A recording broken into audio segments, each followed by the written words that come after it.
সবাইকে জয় যিশু খ্রিস্টের গৌরব হোক। সব সন্তানকে আশীর্বাদের কৃপা করে দেবো, যে বিশেষ করে দেবো ভারতবর্ষ ভারতবর্ষের বিভিন্ন প্রান্তে যে সব সন্তানরা এই মুহূর্তে দেখতে দেবো, সব সন্তানকে আশীর্বাদ করে কৃপা করে দেবো।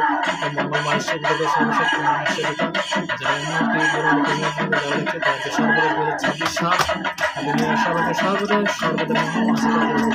সবাইকে জয় যিশু।